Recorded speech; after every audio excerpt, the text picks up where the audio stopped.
Ready? Bergie told me that's what I had to do. Yeah. So, all right. Good morning. Morning. Welcome everybody to the ranking of the Pier concepts. I wanted to first of all take a moment to introduce and thank our jurors for their service to the city and this project specifically. It's been an amazing experience. My name is Chris Balestra. I'm the Managing Director of City Development, and it's been an honor to be a part of this process. Our jury chair is Councilmember Leslie Curran, Commissioner Ken Welsh, Susan Feinstein from Harvard University, Stanley Sadowitz, from architect from Northern California, who has a fair amount of experience in the Tampa Bay area as well, and James Moore with HDR. Thank you all for all that you have done. I also wanted to extend a thank you for the teams, Big, Michael Maltzan Architecture, and West 8. Their designs, all of them, have been very thoughtful, extraordinarily detailed concepts. I wanted to thank the supporting teams, because it wasn't just one architect. They had a large cast of talent that worked with them to produce in about 10 weeks everything that we've been talking about for a couple of months. Quite amazing, the results of what they've done in a short period of time. As well as the third-party analysts that have helped us as staff and the city critique and assess what has happened with the designs put forward in front of us. I'd like to thank City Council and the Mayor as well. They've been supportive of this whole process from beginning to end. American Institute of Architects, another organization that was with us very early on in support. Most importantly, I just wanted to, before we start off, I wanted to thank the community. The community has obviously a vested interest in the results of what we do today. We're here today, of course, to rank the 3 proposals for the reconstruction, rebuilding of the St. Petersburg Pier. And our community has been very vocal about the subject, not just through this international design competition, but throughout the last, throughout the last 80 years or so. Anything regarding the pier is pretty much built into the DNA of everybody who lives in St. Petersburg and Tampa Bay. We take it very seriously. And we know that the results of today's meeting are very important and will be taken very seriously.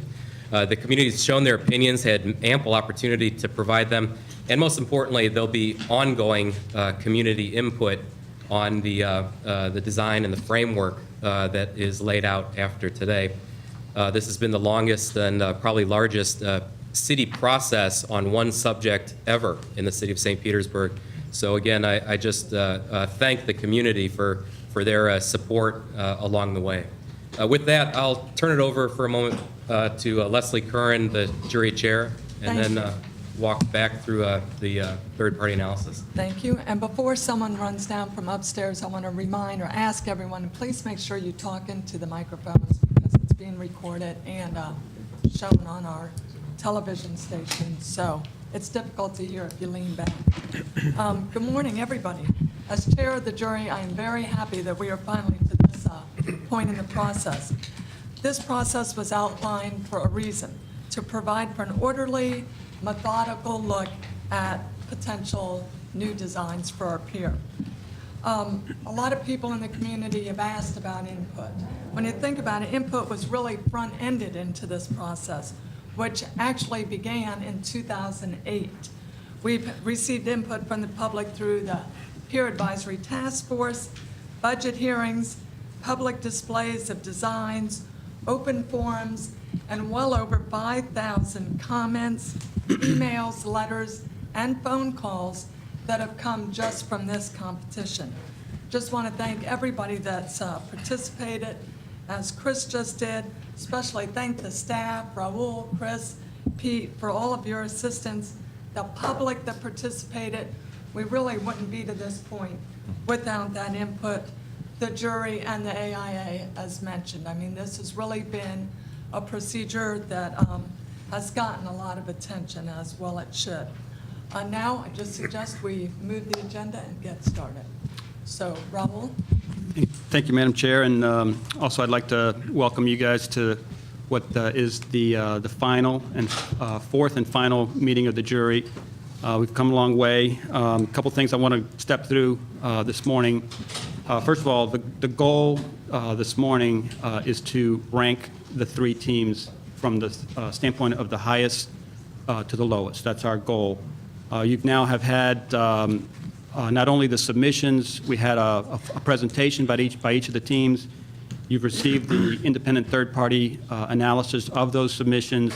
You've also received the massive public input, over 5,000 separate comments that were received in this process. So with all of that, there's a couple things that I wanted to do this morning before turning it back over to the chair.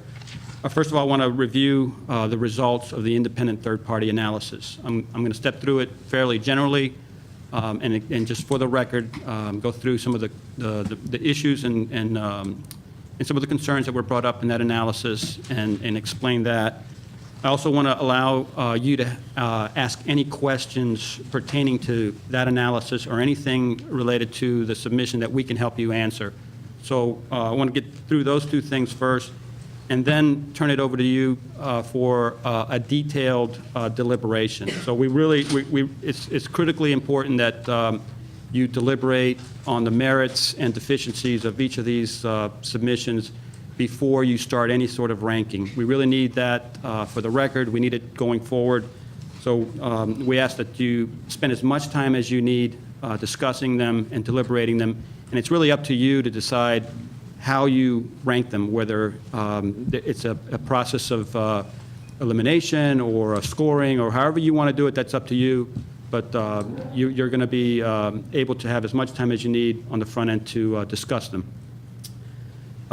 So regarding the deliberations and the decision on the ranking, as I said, this is first and foremost a selection of the highest qualified team with the best concept for the city to move forward with. And that's really what this whole thing boils down to.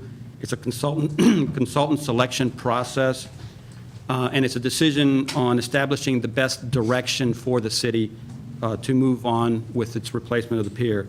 You've seen a lot of specifics, you've seen a lot of details, you've seen a lot of analysis, but overall this is a decision on the function, the aesthetic, the fiscal viability, more so than the specific details. We will have time to work through the details.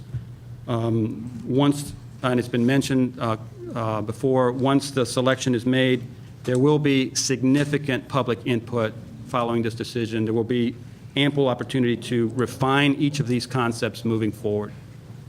So with that, I'd like to step through the independent third-party review. It was consist of primarily three components. The first is a cost analysis and a cost and constructability review. The second was an environmental, permitting, and basis of design review. And the third was an operational cost review. The first, the cost and constructability was performed by Oxley and Brannon. John Oxley is a longtime member of this community, a lot of experience in construction cost analysis. And he's looked at each of these in a lot of detail. There's a lot of backup to the summary that was presented to you in the third-party review that's got a lot of specific information. However, the most important thing to realize in all of this analysis is that, and it did not come as a surprise to any of us, that each of these concepts exceeded the original budget of $45 million in the first phase. And I say that it didn't come as a surprise because of, first of all, the complexity of this process and the limitations of time that they took to really get this product out in front and to the committee. So there's also differences between what Mr. Oxley determined were the overages and what the team's response as to what these overages were. And there's a lot of reasons for that as well. Part of that is because of the amount of detail and knowledge that each of the teams have, particular to their design and what was represented in the documents, and Mr. Oxley's ability to analyze all of that in the same way that they had to develop those documents. So there's some differences of opinion. For that reason, we established a range that they're over.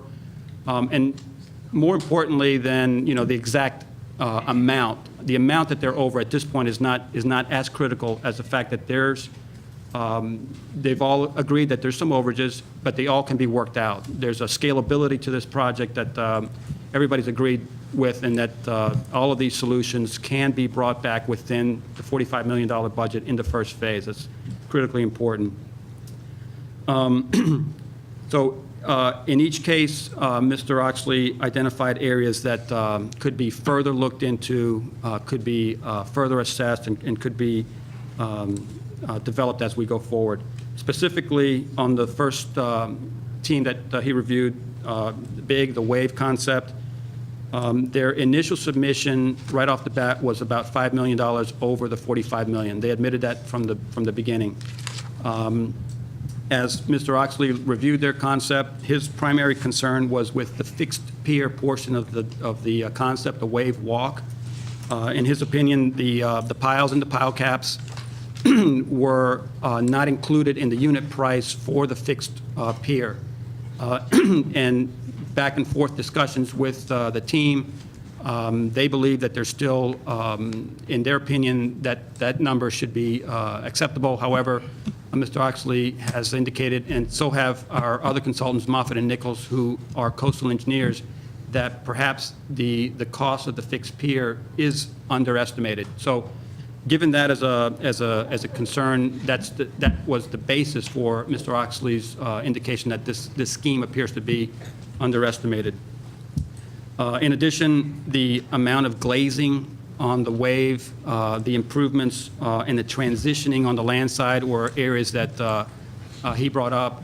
There was an indication that the glazing number was off from Big, so they have acknowledged some corrective measures there. And Big was given the opportunity to provide us how their concept could be brought back within scope, and they've indicated that there's ample ways of doing that. The concept could be reduced in scale. It could be brought in closer to the land. The width of the pier of the wave walk could be reduced.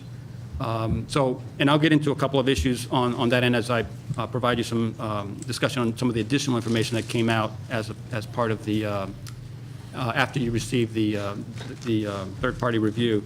So essentially, several concerns that Mr. Oxley brought up, and Big has responded to those, and we feel that there's at least a direction that it could go forward and it could be further refined. Question, Madam Chair? So the $12.6 million that Oxley settled on as the overrun, is Big saying they can eliminate all of that through adjustments and? Essentially, yes, but Big is also saying that they don't believe it's quite 12.6 million. It could be 7 million, 6 or 7 million. So there's still a debate going on whether it's exactly that number. So we really didn't want to focus so much on precisely what that number is. The level of detail that these submissions were submitted under, really, these are broad numbers to start evaluating anyway. The point was, there's a concern, particularly with the pier bridge structure itself, whether that is the right unit cost to go forward with. And there's some indication on their end that they feel very comfortable with that number. However, our cost estimator feels that there's some further evaluation needed. So again, there's a concern that there just needs to be further refinement, further development of that pier walk element, that wave walk element, in order to refine what that overage is. So are we to look at this as a settled issue? I mean, going forward, are we to look at these as there are overages, but they'll all be scaled down to fit within the budget, and city council and mayor are going to work from that? Exactly.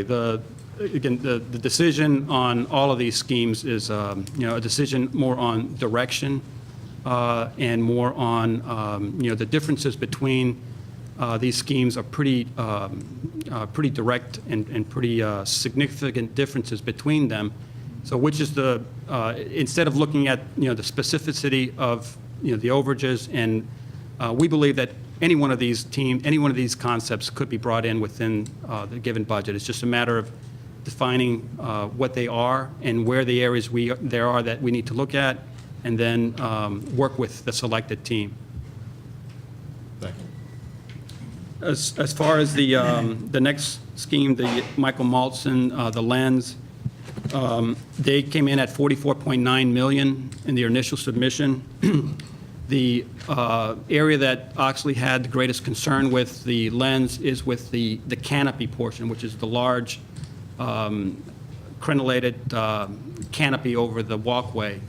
The concern that Oxley first raised in review of that was that the area presented in their estimation differed with the area that he took off in his review. And as we discussed this with the team, they did clarify it, and they did admit that there was a discrepancy in what they had submitted, and that the area should have been a little bit larger. So there's an understanding that there is work to do on the canopy itself. However, John Oxley is still of the opinion that perhaps the overage is a little bit greater. And in that case, that pretty much makes up the difference between what Mr. Oxley feels that the overage is and what the team is responding back. Irregardless, they admit that there's ways of bringing that canopy structure back within the budget. There's a tremendous amount of work left to be done in the development of that scheme. They have already, in answering our questions, they've already looked at some options and some ways of making that structure more efficient. They feel very strongly that they can do that. In having them present to us their method and their thoughts on bringing the whole phase one back within budget, they've indicated that they could bring the whole land structure 100 feet closer to the land. They've indicated that they can scale down the size of the canopy by 10%. They've indicated that they can do some other things. Mr. Oxley also had a concern about the transition from the land to the overwater bridges, whether that number was plugged in correctly. Again, these are getting into a lot of details at this level. These are very sophisticated, very developed concepts, but they're still concepts. So he did a phenomenal job getting into the nuts of this, and which is what we asked him to do. It was very important that he look at it in as much detail as possible. However, we understand that as a concept goes forward, there's going to be, again, plenty of time to refine these. So That was the main concern with the cost overrun on the lens is, in essence, the canopy. Any questions regarding the, Do you have a mock-up that shows the reduced? as a matter of fact, we compared do. to the original? And if you'd like to, we can pull it up on the screen. It was submitted to you in the third-party review. So if Brian could take a second and can see that. What we asked Michael Maltson's office to do was to provide us what their canopy and what their design would have looked like had they submitted it with their initial submission with the correct scale. So I think you just had it up, Brian. I think that was the right one. If you just flip through that. So that's the image of, the difference is the steps in the crenellated canopy are a little bit more pronounced. Yes. The opening in the lens opening itself is a little bit broader. So it's, to be quite honest, it's hard to tell. Yeah, I was what- looking for a side-by-side. That's Yeah. all we had. Side by side, unfortunately, I don't have a side by side, but But just on that, but it just steps down more, but you Yeah. really, it keeps the Wouldn't know that. no, you really, it's hard to, it doesn't change the design. Right. It makes it perhaps, better. I mean, it may make it a little bit more pronounced as far as the step down of the crown itself. So we did ask them to provide that to you, so you can see what the image would look like had the correct square footage of the canopy been rendered in the drawings. Chris, I would just also add that the changes, and there were adjustments recommended for the wave also to reduce the height of it as a cost-saving measure. And both on the lens and the wave, those adjustments are not substantive. They don't change the image dramatically in any way, shape, or form. As a matter of example, the height of the pier today is under 60 feet, with the top of the HVAC mechanical parapet up around 78 feet. And even the revised or scaled designs still exceed that. They're 90 feet and above. So it's still a very substantial project. And the drawings themselves, it's hard to actually see the difference on the scale. and what is the actual height of then the wave and the lens? they're both at their submitted height. The height of the wave is 127 feet above sea level, Right. and the height of the crown on the lens is 90 feet. And to Chris's point, the highest structure on the existing pier is at 78 feet above sea level. Yeah. Well, just going back to the wave height, are you going to address the? I'll address the questions airport? related to possible variance or possible deviations from that height as they suggested. Let me address that right now, because Okay. one of the options that the wave suggested they could do is move the concept 300 feet to the west, and that brings them within a different zoning height limitation of, instead of 158 feet where they are now, it would bring them into 108 feet. And it's a FAA-driven height limitation. And obviously, at 127 feet, they would exceed that. There's an opportunity to request from the FAA a review of whether or not it's a hazard to airport operations. In their response and in their suggestion of that as a possible solution, they indicated that it would be a variance. However, the term variance really isn't accurate. It's not a variance. It's a determination by the FAA of whether or not there's a hazard to operations at that height. It's something that it's not easily obtained, and it's not a given. It's something that would need to go through their review. It would be something that our own aviation authority, the Albert Whitted Aviation Group, would have comment on, and there's some concerns that they've raised about that being a possibility. However, Big has also indicated that they could conceive of their design at 108 feet, which would not require a decision by the FAA to look at it as a hazard to operation. So they've given us kind of both scenarios, and as we move forward, if there's a decision to look at it at the 127 feet, it would need to go to the FAA for determination of non-hazard to operations, and again, that's not a simple thing to do. But they did submit also that they could reduce the diameter of the wave and bring the height down to right at the 108 feet. So is that, Madam Chair, as currently proposed, they'd have to go to the FAA and get that? No, as currently proposed, they are within the 158-foot zone. Okay, and why would they move it? The only reason they would move it was to bring the entire concept back within budget within the first phase at $45 million. In order to get their concept back to the $45 million first phase, they suggested an opportunity to move the whole structure closer to the land. Okay. So if you do that, then you bring the entire height of the structure within that 108-foot zone. Thank you. Any other questions, either the wave or the lens? The I, West 8, their initial submission was $44.7 million. It did not include the shell or the elevator in that concept.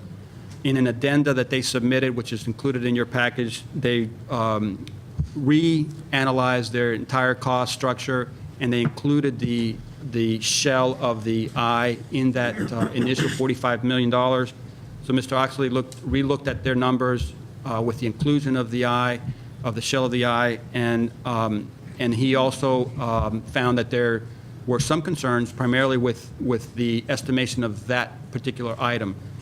While he also found that there were some other things that, in his review, felt that should have been included, we agreed with West 8 that there were, for example, the shade structures. Mr. Oxley felt that the shade structure should have been included in their total overage. However, they specifically stated that the shade structure was not part of the submission.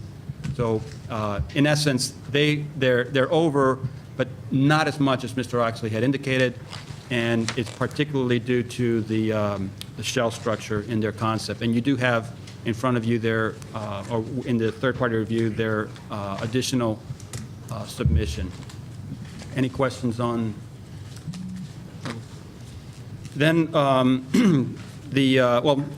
again, most importantly, what we've determined through this very, very detailed and very lengthy discussion with Mr. Oxley, a lot of discussion back and forth with the team to clarify Mr. Oxley's review is that there are ways to bring these projects within the given first phase budget, assuming we have whichever the selected team is, we feel confident that we can do that. They're all, because of what this project's all about, they're all imminently scalable. So that's what we have taken from it. And but going forward, there are some things to consider. Regarding the environmental permit review, Moffitt & Nichols, coastal engineering firm out of Tampa, a lot of experience in Tampa Bay, a lot of experience with the city of St. Petersburg.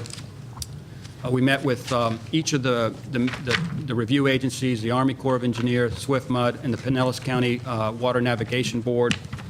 All three schemes within their first phase are reasonably permittable within a 12 to 14-month period. The schemes all either fit within the footprint of the existing pier or are less than the footprint of the existing pier. They do not impact the existing seagrasses or the bay bottom to the extent that it would raise a serious concern on behalf of the agencies. They did, however, point out that they would look at the entire master plan as well as part of the first phase. So in looking at the master plan, they potentially could ask additional questions, and they have indicated that they would consider those schemes that either fill the bay bottom or create new beaches as being more problematic and may take longer to resolve. So in essence, we don't, at least in the first phase, we don't see any significant issues regarding permittability from an environmental standpoint for any one of these three schemes. Moffitt & Nichols also was asked to assist us in developing the basis of design that we asked each of these teams to to consider. We asked them to consider designing these concepts with a 75-year life. And in their analysis, Moffett has also pointed out some things that kind of go hand in hand with Mr. Oxley's review, that perhaps the unit costs that are provided in each of these schemes don't reflect the quality and the concerns of building over water. You really need to look at perhaps some issues that could drive the unit costs up a little bit higher than what's conceived. That goes, directly in line with some of Mr. Oxley's findings that perhaps the budgets are that the initial estimates may be overstated a little bit, but that, again, the solutions are within the scalability of each of these concepts. They pointed out that, related to the boat dockage, related to swimming, and related to long-term performance of areas that are exposed to constant wind and wave action, that we really need to take a hard look at those and look at the materials and the quality of the work that's proposed in those areas because of just the conditions that we have in Tampa Bay. So a lot of information in the Moffett and Nickel report, a lot of good details in that will really help us moving forward with whichever scheme is selected. Any questions with the Moffett? Just, and they address that in both the wave.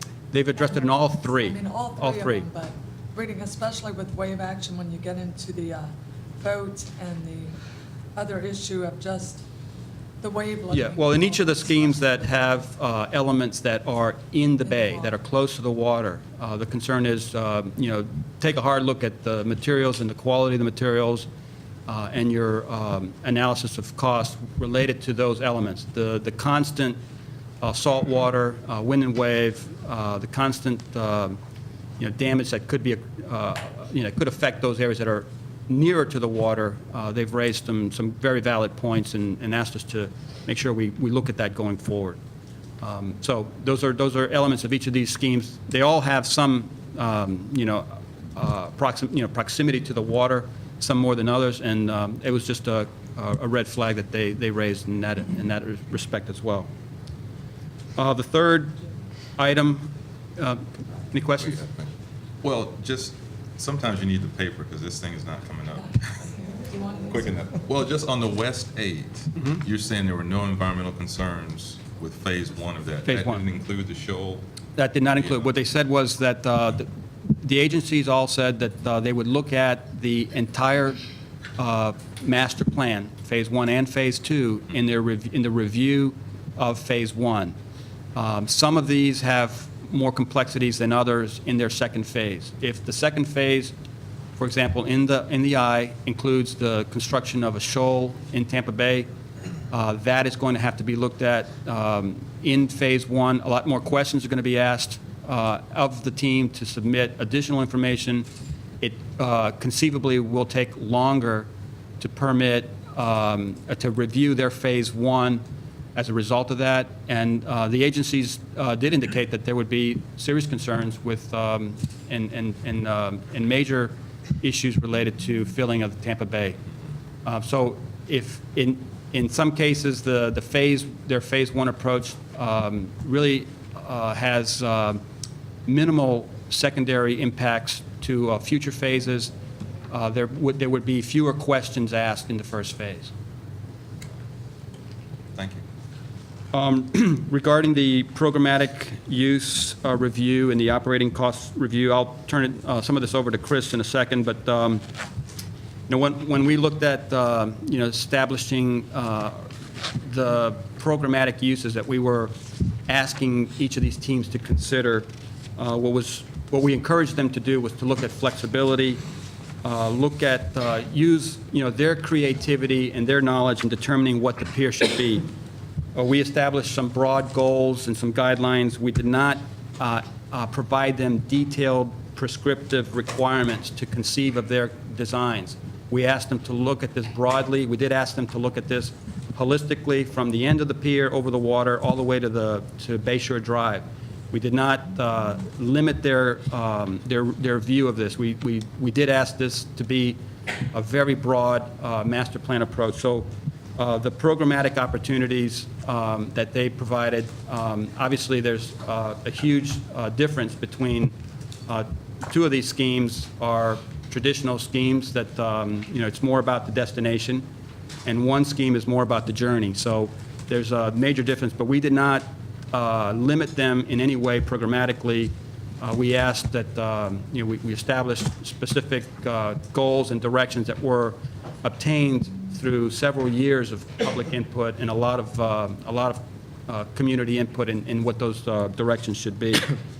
As far as the operating cost review, I'll ask Chris if he could step through some of the. Sure. All three concepts provided have different levels, without identifying the specific program at this time, different levels of what we perceive as potential subsidy. As long as there's been a pier in St. Petersburg, there has been a subsidy on that pier in St. Petersburg. It's no secret, and I think elected leadership and the community value the asset enough to maintain that subsidy. The challenge we've had in the last 10 years is that subsidy has started to ramp up considerably. The operating subsidy alone is anywhere from $1.35 to $1.5 million a year, with a added capital cost on top of that of $250,000 to $500,000. So upwards of $2 million a year to keep the lights on is what we've been dealing with as a city and community for the last few years, and that has brought shown a very bright light on that subject. And again, both community and elected leadership have expressed a fair amount of displeasure with that. So as a part of the submittal, as well as a part of the Peer Advisory Task Force objectives, one of them was simply to minimize or even eliminate the subsidy if possible. These three concepts approach it very differently, as Raul mentioned. The probably highest, first of all, I'll couch this by saying all three of them, in our estimation, will be below the current subsidy level. We wouldn't anticipate any capital expenditures in the first 8 to 10 years, and the operating subsidies, even on what we believe would be the highest, would still be below the $1.5 million approximately we pay now in subsidy. So we would estimate, based on the submittals, the more highly programmed wave with about, as programmed, 35,000 square feet, variety of both passive and active activities out there, would more than likely have a higher subsidy than the other two concepts. They have actually the only ones that provided an estimated expense level of $2 to $3 million a year, which coincidentally is about what the expense level is right now at the current pier. And the challenge today, of course, is that it's only offset by about $1.2 million in revenue. So the question of what revenue level would be available to offset that $2 to $3 million estimated expense on the wave is to be determined. Either way, though, a programmed asset has the ability to, number one, generate revenue. The wave has a much greater ability to generate revenue. It has higher expenses that go with it.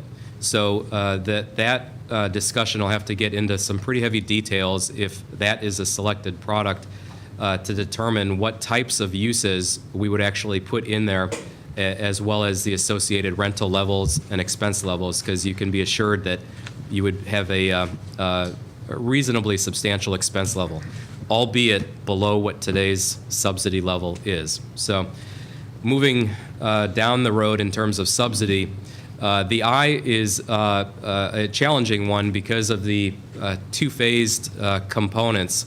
The first phase would probably have relatively minimal subsidies. All three concepts would require the same relative levels of security and effective operating, cleaning, maintenance. The challenge with the I is whether or not the shoal ultimately were to be built, which would require ample expense for the maintenance of that beach, effectively 1,400 feet out into the bay. That could require, but that is recommended as a phase 2 item, despite the permitting overview that would require they be permitted effectively together, or at least viewed together as one entity. The base linear path leading to a relatively low programmed terminus at the end in phase one for the eye would generally have a lower, substantially lower subsidy than the wave. Finally, the lens has the least amount of programming over water. They very specifically did that with the recommendation of allowing the programming on land where the costs are less to do your programming. Their overwater experience, as Raul mentioned, is more about the journey than the destination. There is a reef component that would require maintenance, but all of the components of the lens, number one, can be phased. That's an advantage from an expense perspective, because you don't have to go full bore into the project as you would with the wave, where it's all or none. You build everything all at once. The lens, you build your all of your walk paths, and you could establish the baseline for the reef. But the actual activity at the end is minimal. Therefore, the downside is there's no revenue to be generated. The upside is there's minimal, extremely minimal expenses to go with it. So once again, while the wave would have the highest level of expenses we'd anticipate, it should be below the current expense level and has the opportunity to be offset with revenue. The question is, we don't know how substantially at this point. The lens and the eye would have, I would estimate, substantially less subsidy impact to the city than we currently are looking at. I don't know if there's any more questions on that subject. What about after the 10 years? Do you see any capital expenditures after that time period? Yeah, what we would do is we would institute what we have today. As today we have a normal capital maintenance program. Again, today we're working with a 38, 39-year-old structure. And so that is funded anywhere from $250,000 to $500,000 a year. So we would begin a capital maintenance, effectively CIP fund, leading into that 8, 9, and 10 years. And it should be substantially below where we are today, $250,000 to $500,000. And that CIP, or capital maintenance fund, would be more or less uniform across all three of the concepts. And the again, the more major maintenance really wouldn't ramp up until probably year 15. So, Thank you. Also included in the third-party review was the results of the public comment phase. And again, there's just a tremendous amount of public input so far in this process. We had two separate methods of submitting input that the public, we provided to them the entire submission online, and then at the Museum of History and the exhibit, they had detailed boards, they all had videos, their models were presented, and in both cases, we provided the public opportunity to weigh in, not only give their written comments, but also tab on the specific answering of 5 questions that gave us a sense of support for any one of these schemes. So those numbers were provided to you in summary. Hopefully, you didn't spend a whole lot of time reading all 5,000 comments, but you got a taste for what the comments were. There was just, again, just a tremendous amount, and we continue to receive, comments and letters, and so again, it's just a great public input process throughout. And I just had just a couple other quick other clarifications. We did receive, and I forwarded to each of you, a sketch on from Michael Malton, just clarifying the length of the overwater bridges. Were there any questions related to that clarification? Can you put that up? Do you have that here? Yeah. I have one more thing. Okay. Yeah, I think there was another one from first one. Pier, yeah, that one. Well, the concept, the length of travel was shown in comparison. The length, maybe go to the first one you had, Brian, that would probably be better. The length of travel over the the overwater bridge for the lens on the bottom in blue is 2,550 feet from landside all the way around the loop and back. And compared to the length of travel over the existing pier, which is 3,200 feet, all the way around the head and back. So it was just a further clarification of the length of travel and the distance of bridge, total length of bridge. Can I ask a question while we're there? For folks that need assistance or can't walk that, where does the wheeled transportation stop on that blue loop? At the very end of the pier, at the end of the, there, Brian, at the promontory, they do have a turnaround for a tram. So they propose the ability to have a tram on the 18-foot wide portion of their bridge and turn around at the promontory. The entire system is, their entire proposal is a series of ramps that would be ADA accessible. They also, from an emergency standpoint, they do have the ability to get emergency vehicles to the end of their pier, to the end of the crown, and also electric vehicles or smaller vehicles could go onto the narrower portion of the structure. The bike paths were part of an elective package? The for bike fence? path, the upper bike path, I don't know, Brian, if you could maybe find a drawing that shows the perspective view of the crown looking from the land. My question is that still included in the base package? It's an elective still. So it's not included? It's not included in the base package, no. Okay.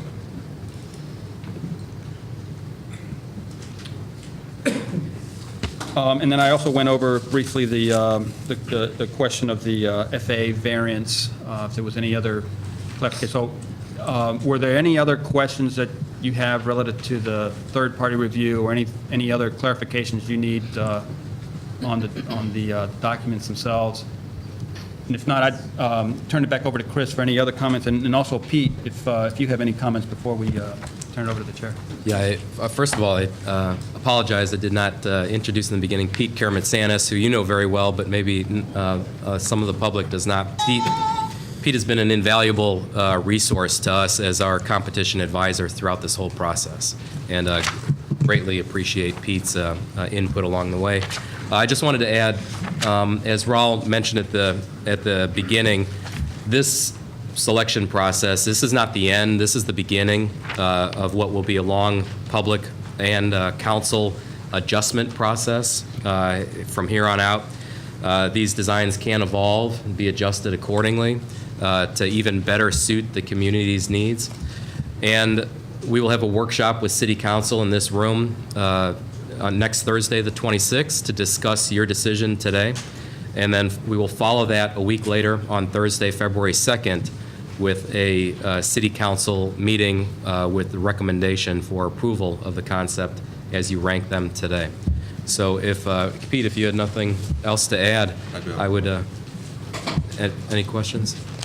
Can we, again, go over what will be the opportunities for public input? I know there's been a lot in the past few years, but going forward, what are the opportunities for public input on? There's that's to be worked out with council starting next week.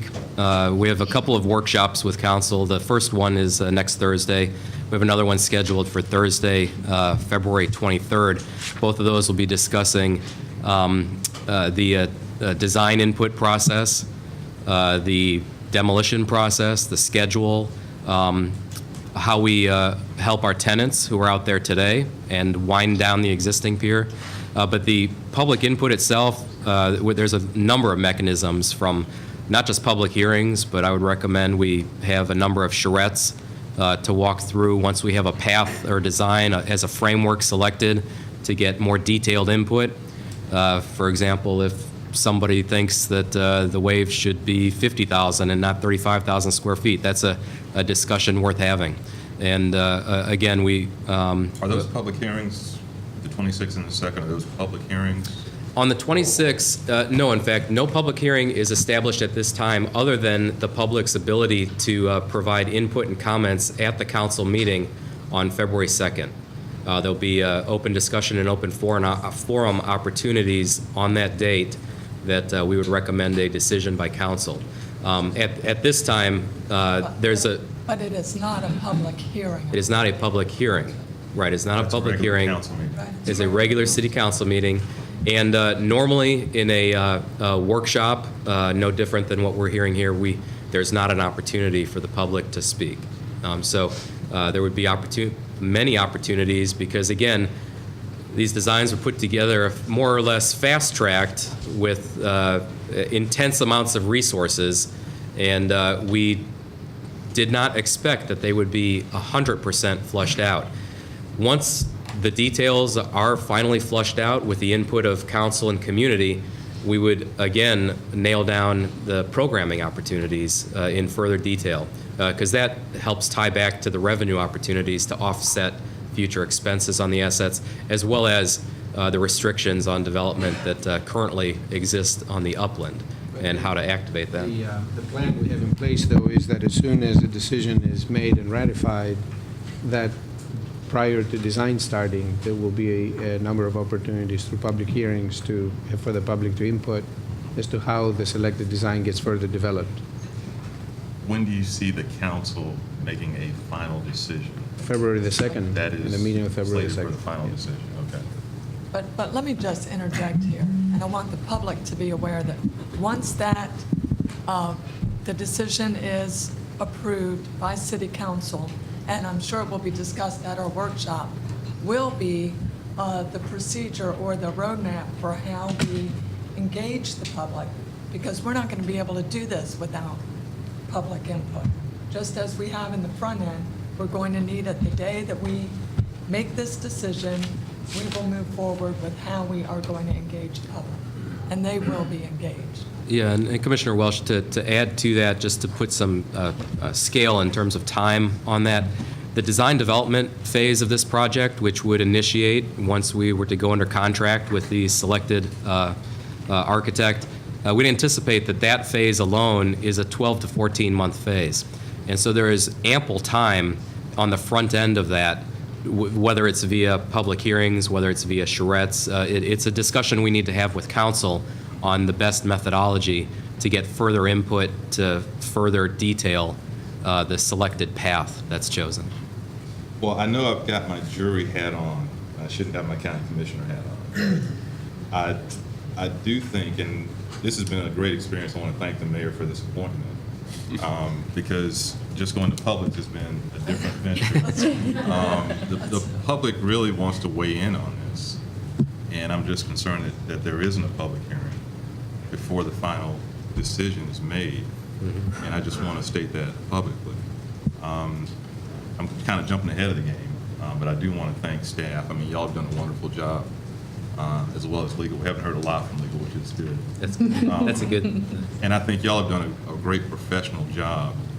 But what I'm hearing, I think more than anything else, is you've got 3 options, but maybe there are other options that the council and the community need to look at. So I'm just concerned that February 2nd is a date out there for a final decision.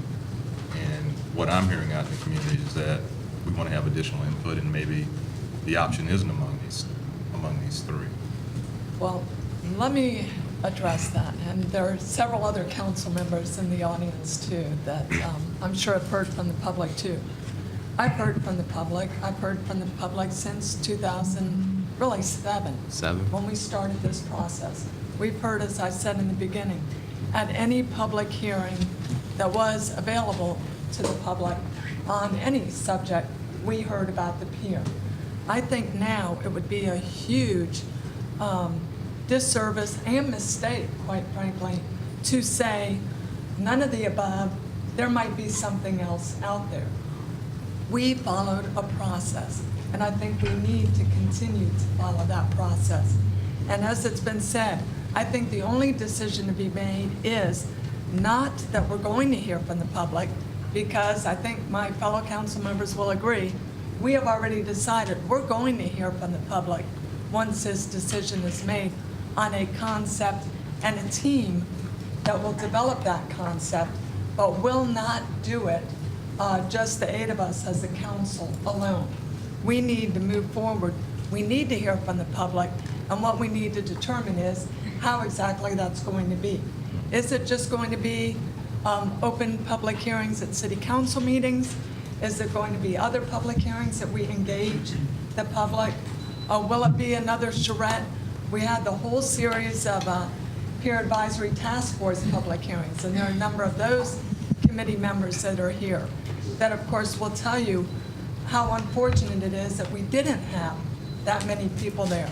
But the minute you started talking about tearing down the pier, the minute we had our budget workshops, we had a lot of people that came forward.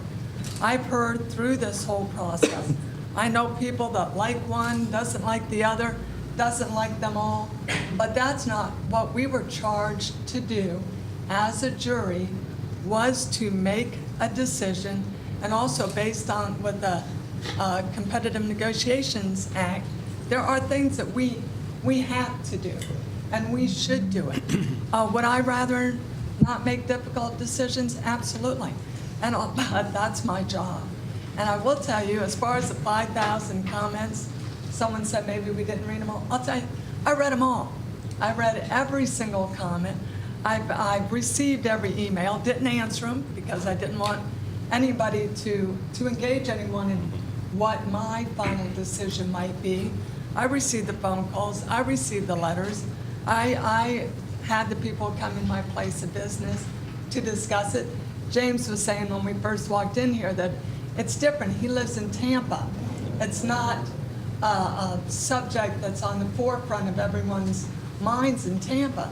But I will guarantee you, it's on the minds of the majority, the vast majority of people in St. Petersburg. Absolutely.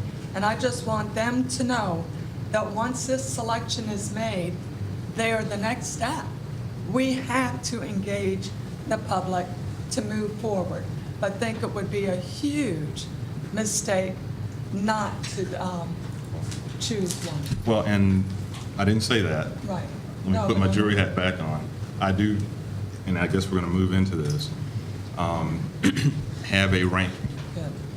But after we end our duties, Well, that's, I'll still be here as a resident and taxpayer and a county Right. commissioner. And I don't think that these three are the totality of the options out there. And I'm just concerned that the public does have an opportunity, and I'm right with you. I mean, we have budget hearings and 6 people show up on a $1.5 billion budget, but until it's an issue that affects that neighborhood, or Right. then folks show up. And I understand you don't have had a lot of public input, but I think just going that extra mile after this jury makes their recommendation is important. thank you. Again, the goal is to arrive at a ranking.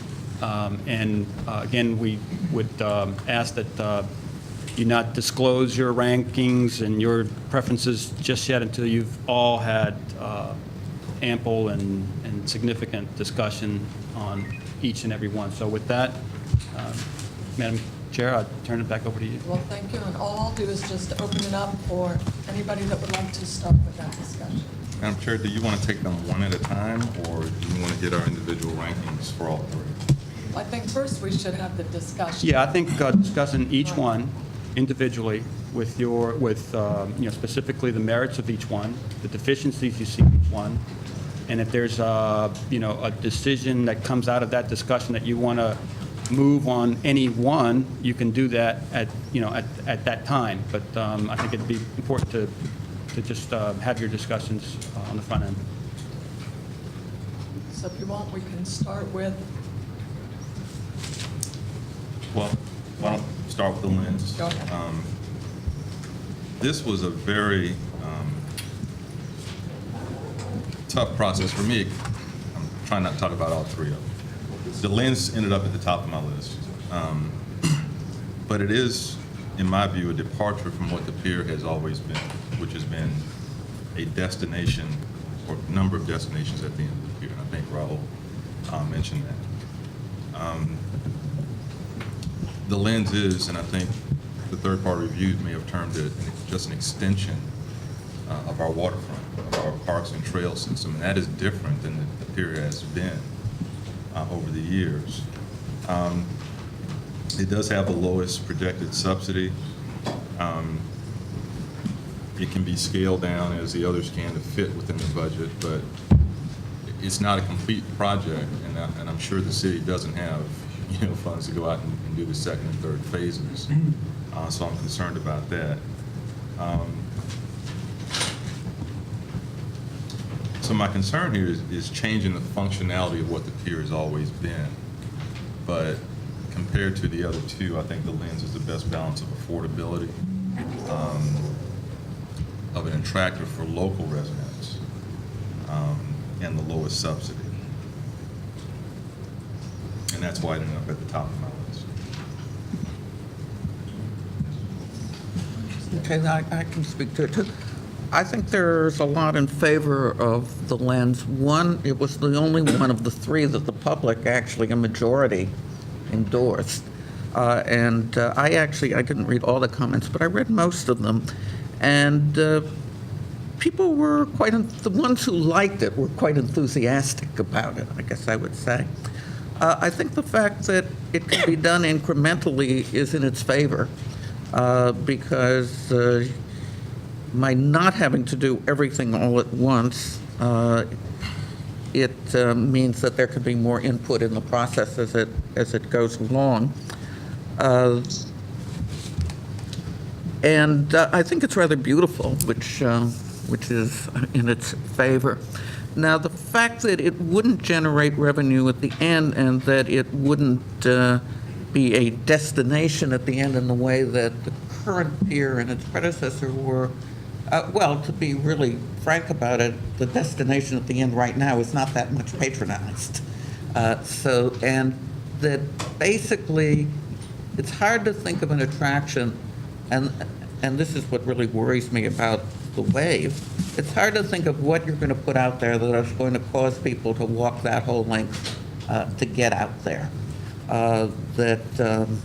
Maybe, if you had a casino again, maybe, but you're not going to have a casino again. And having to shop, well, there are plenty of places to shop without walking a quarter of a mile out to get to the shopping. So that, in a way, I think that it's the most realistic, and if they ever do get to phase 2, it actually does provide probably more revenue generation by having stuff that people are going to spend money at on the upland side instead of the end of the pier. So that I was quite impressed with it, both on its aesthetic merits and also I think it's the most practical. It also, in its phase 2, has the bridge to the Vinoy, and that seems to me to be something that one, if one possibly could, would want to push forward, because it would really bring in more people who would use the pier, and by connecting these two areas, it would probably bring in more revenue to the existing retail and restaurant facilities that are already there. So that I think both financially and aesthetically, it's the strongest of the three proposals. One of the things that worries me some about it is that it, and several of the commentators from the public mentioned it, is that it doesn't provide shade for the length of the walk, which neither does, of course. I mean, that's a problem in general. And when I asked them about it when they were here, they said, well, they would like to do it, but it simply would add too much to the cost, because essentially to produce a structure for shade on a pier has to be a fairly substantial structure. It can't be just a little canopy that can blow away. And so that's a consideration, but that's a consideration really for all three of them, is the cost of providing shade for the length. And this, at least by having the loops and being not so far out as the current pier, makes that less of an issue. And parts of it actually are shaded. I want to just start by saying that I think, both the lens and the wave could actually benefit by the fact that they're over budget, because I think and I think it's a common thing in all projects at the start, which these are, that, they're full of like the most sort of exuberant ideas, but as they get refined through the process, which is typical in all of these types of projects, they actually get more constrained and typically better. And, I think in both of these cases, I can see the constraint of budget improving the projects. For example, I think this issue of shade and where the shade is on the lens is interesting because the actual large shading element actually doesn't shade anything except the water. So, I think, if one were to reduce the amount of shade that it produces on the water and sort of reallocate some of the shade, it could be, interesting. I think, for example, the issues that were brought up with the wave about I think the power of the wave for me is formal, and its formal beauty. It has nothing to do, to me, with the fact that there's potential retail or program in the thickness of that. And that 35,000 square foot, to me, could, be reduced to 10,000 square foot without affecting the power of the project. So, in both these cases, I see the sort of budgetary issues as strengthening the projects ultimately in this process where the public are going to be engaged and where refinement's going to take place, which is typical of all of the way these things work. And I have to also sort of emphasize again that I think we have to pick something today to keep this moving. There's any million possibilities, for a pier. We could start again and again every day, but here we are with, 3 options, and we have to move forward with one. The difference between the lens and the wave is the difference between a path and a place. And I think, we've heard everyone say that they're happy with the path, but I think the path, as a sort of freeway of people over the water, is a fascinating idea that could have more place engendered into it. And I think in that sense, I think it could get stronger as well. So, I don't want to say which project is my first and second, but I want to say that I think there's possibilities that, both of these projects are very powerful. If I could just add one thing, when you said the budget constraints improve it, I think one of the things it did was it caused everybody to say, well, the pier doesn't have to be really as long as it currently is. And thinking about that, it seems to me that people would probably use it more if it weren't as long as it currently is. My turn. Back in the 80s when I was doing my doctoral work, the professors delighted in throwing out these very exotic questions at us. How would you compare Foster's Willis Favor building with the Erdman dormitories or something? They're two radically different buildings. And you learn how to pull the question apart and look at every nuance and balance it and weigh it. And what that does is ultimately, over time, it renders you can go one way, you can go other way, you can go one way, the other way. And in addition, I think when you think about a project like this, there's the initial concept, and I think Stanley stated it quite well. One is essentially a path to a destination, or an object at the end of a path. The other is more of a circuitous path. And you can say, I may not agree, but I accept your concept. Now let's talk about how well you've actually executed what, in fact, you set out to do. I think I agree with the others. I think they all need to be relooked. I think there are issues, and you can, if you really want to get specific, there are very specific technical issues. I think there are regulatory issues that have to be looked at. There's a whole series of issues with all of them. So I assume that that's a wash, and no pun intended, and that they'll all be reviewed, and that will all be taken care of. There is no doubt that the wave essentially says, here it is. It's one package, take it. It has to come at one time, and the results hopefully will meet some of the additional financial criteria that are out there. I don't think any of us in this room could figure out what the finances will be if that project were built. I think that'll just be over time.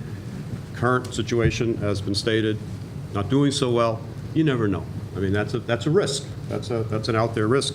And clearly, one of the concerns of the city is that's not the risk they really want to have to put up with over the long term. So that's an issue. The lens on the other, I mean, the lens does not, in my mind, say, here's one bold idea, take it, or it's a whole layering of lots and lots of different ideas. And in some cases, I find the ideas incongruous. I don't see how they relate to each other, but, you know, the architects put them in there, and obviously in the course of the follow-up, they can be discussed and things can be added and moved. So it's a kit of parts, almost. It starts with that one simple loop. As was stated, it could be made longer, it could be made shorter. I don't want to say it's infinitely flexible, but there's an enormous flexibility built into that that can be layered up over time.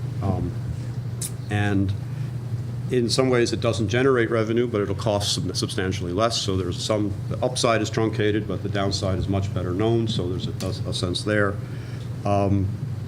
It does very much, I think, play into the historical concept of the city, which is the waterfront as a park, recreation, place for people to go.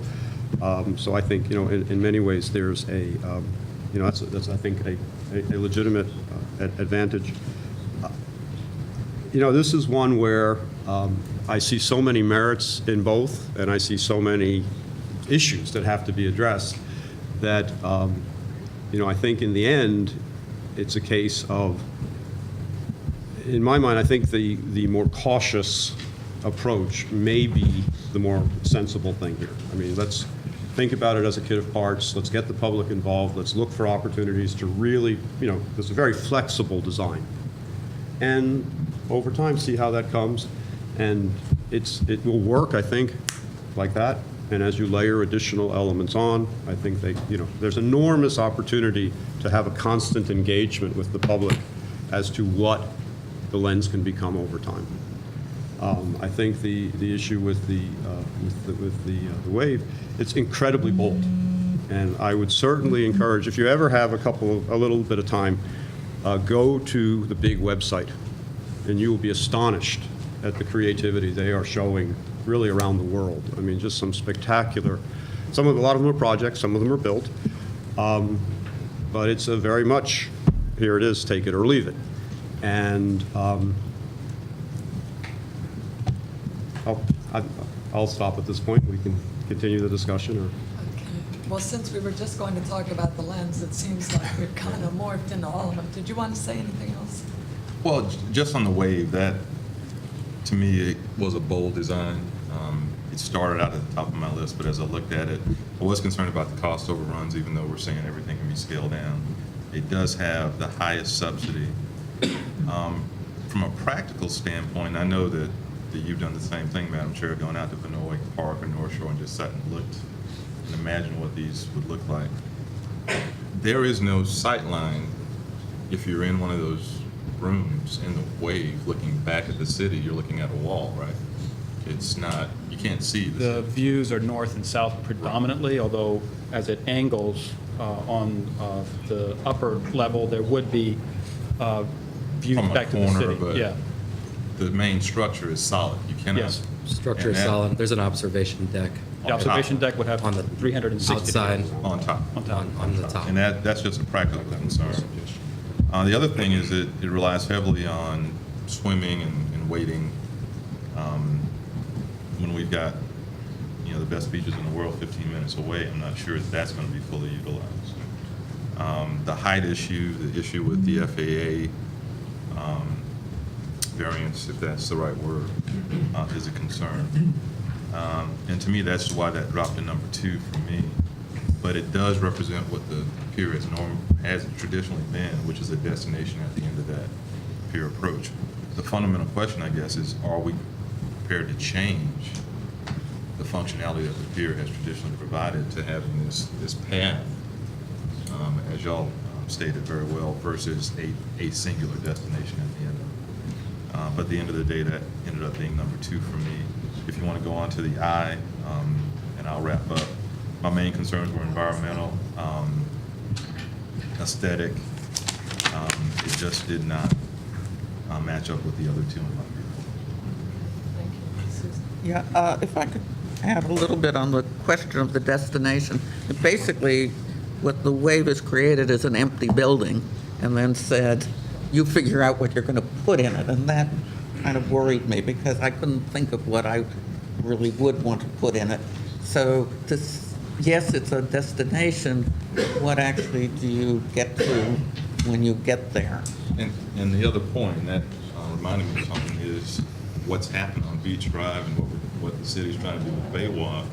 Do you really still need to have that singular destination at the end of the pier? But I actually don't think that the empty building is the powerful part of the end of the wave. It's actually the open space that's created, not the thickness. And I actually think that thickness is sort of, it's something that the scheme doesn't depend on. It depends on that loop that it makes and that wonderful, huge public. I mean, it's like a dome that you would have gone into, like the Pantheon in Rome. It's somewhere where you would be in the ocean. I mean, it's like the equivalent of that type of space in water. And that's the part of it that's powerful, not the program, not, whether it's a museum or shopping, the stuff that's in the thickness. I think the public room at the top is something that has huge possibility, and possibility in terms of producing revenue as well as, being a wonderful place. Thank you. First of all, I love the wave. I think that is just the most incredible piece of architecture I have seen. When you really look at it, just like Stanley just said, you don't have to put anything in it, really, for it to be beautiful. I think one thing I've heard about the changing of the functionality with the lens, I don't think we do that. I think the function of the pier from day one has always been, sure, it has been a destination, but a destination to do what? It's been a destination to walk out on, to ride out on, to view the water, to fish, to feed the pelicans. I mean, we keep hearing about the pelicans brought up time and time again. So I don't think that we are losing a destination or changing the functionality. It just, if we went with the concept of the lens, it will be a destination.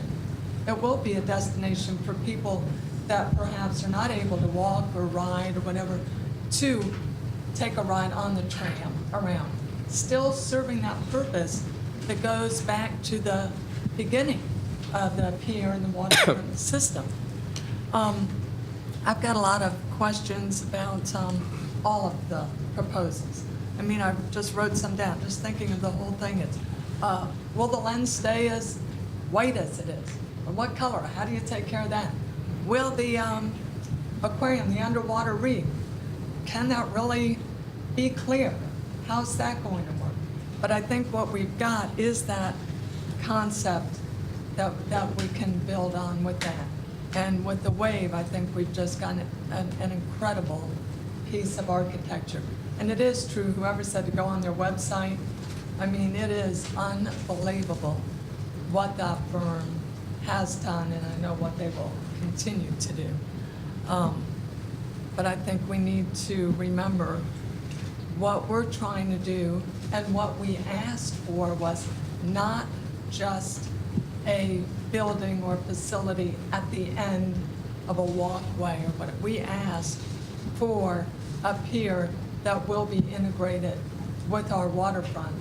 That on one hand, it's fabulous that 100 years ago that was created and saved for the public, and now is being developed into a place. And I think that's what we have some good examples of how that can be done. So now that we've talked about all of them, does anyone want to say anything more about the eye? I just want to say that we haven't talked about it, and I think it's because none of us favor that. Well, and I have to say, Yeah, one briefly. funny story I told everyone. I did read the 5,000 comments, I took all the calls, I've talked to people, and the other day, a gentleman walked into my gallery and said he wanted to share his idea, what he liked. So I knew it was either the lens or the wave. And he said, I think the most spectacular proposal is the eye. And I said, excuse me? I said, do you know which one? Which, not to say anything negatively about West State and what they do, but I just thought here, with all the talk and discussion that's out there, there was someone that was really speaking very passionately for the eye. So I think, of course, it has opportunities, probably somewhere else, but I think the part of the shoal and the redesign of the water bay and all that really did not fit what we were ultimately looking for. So I think at this point, do we want to entertain any motion to, I don't know if we want to eliminate one, have more of a discussion on the top two? Well, Way to go. do y'all need a 1, 2, 3 ranking? Yes. We do need a 1, 2, 3, and that's a viable way to do it. If you are prepared to eliminate one, that might be a good way to start the Well, process. I'm prepared to give you a 1, 2, 3 motion if you want to go that route, Madam Chair. That would be fine. I would move that we recommend the City Council, MMA, the lens is number 1, the wave, big, is number 2, and West 8, the eye, is number 3. I second. Okay. Is there further discussion? About any of them? That's a little easier than I thought it was going to be. We did our homework. Thank you for saying that, because between the work that the staff, and I have to say, did an incredible job of providing us the information to get where we are now to make this decision. So before I talk any further, anyone changes their mind, why don't we just have a vote on that? So, all in favor? Aye. Aye. Is there anyone opposed to that ranking? Seeing none, the ranking that will go to City Council then is for number 1, the lens, number 2, the wave, and number 3 would be the eye. And I think one thing that is important to know is that if for some reason that is the order in which we negotiate, would you want to address that, please? So, as required for the competition, the jury evaluated and just voted on a ranking for the design concepts that were submitted. Staff is going to prepare a report, and that report will include your rankings to provide to City Council that will be available at their workshop on Thursday, and then for further discussion on February 2nd. 2 resolutions will be prepared. We'll get to the motions. One, we'll need a motion to have the report that will be prepared by staff, which will include your rankings sent to City Council. So moved. Is there a second to that? Second. Okay. All in favor? Aye. Aye. Opposed? Okay, and then you've completed your duties and obligations as required for this competition. You will now need a motion to dissolve the jury. So moved. And I'm dissolving. Second. All in favor? Aye. Okay, motion passes. Okay, so there'll be 2 resolutions that will be prepared. The first one will be a motion for City Council to accept the report and to ratify the dissolution of the jury. And then the second resolution will be prepared, will be a resolution approving the ranking and authorizing the negotiation with the highest ranked firm for CCNA. And that will be provided to council for their workshop and then again for their meeting on February 2nd. And then in the event that for some reason negotiations cannot proceed with the number one selection, We will We then will. commence negotiations with the second with the ranked second one. firm. And that's Probably what we would do in the event that negotiations weren't successful with the number one ranked firm. I would imagine we probably would go back to council at that point, give that report, and take it from there. Great. Well, before we end, I just want to thank the jury. I mean, all kidding aside, whenever anybody asked who was on the jury, my line was always, we had 3 experts, and then Commissioner Welch and myself. But it was very, very important to have the 3 of you join both of us. I mean, we come from a community perspective, county perspective, who really looked at the funding and the future of the community. You all, what you have shared with us has been really immensely powerful and very good to hear all of your input. Thanks, staff. You all have been incredible. Pete, Chris, Raul, it has been a fabulous process. You did a great job, and I think, process in this case is necessary and inevitable. And I just say, let's move forward. We made the decision, and we need to move ahead. And thank you all very much. Raul? Just in closing, in a situation like this, there's always some disappointment, but there are no losers. I think in this case, the city is the winner overall, because it was a tremendous process. I've never seen a process so open and transparent and open to the public to view and to comment. We put on a phenomenal exhibit at the Museum of History. I'd like to thank the Museum of History for all their help in helping us put that together. Again, there's going to be disappointment, I'm sure, but in my opinion, there is no loser, and the city is certainly a winner today. Thank you. And last, but certainly not least, I want to thank the public, because we would not be here today without their input. And thank everybody that went and saw the presentations, that commented, and that will be involved from this day forward. So, thank you. Mayor, would you like to say something? Yeah, just in closing, to the members of the jury, you are shaping this iconic brand of the city of St. Petersburg for the next 50 to 75 years. And we've had a pier in the city of St. Petersburg for over 100 years, so you know what it means to the citizens of St. Petersburg. So thank you for your expertise. Thank you for your willingness to serve on this jury. And now the fun begins. So you will each have a very significant place in as we keep writing the history of St. Petersburg, and we're grateful. Thank you. Thank you, Mayor. So, seeing no further business, this meeting's adjourned. Thank you. Pleasure for me too. Thanks for the whole process. Really, except for my time, I can't make it work.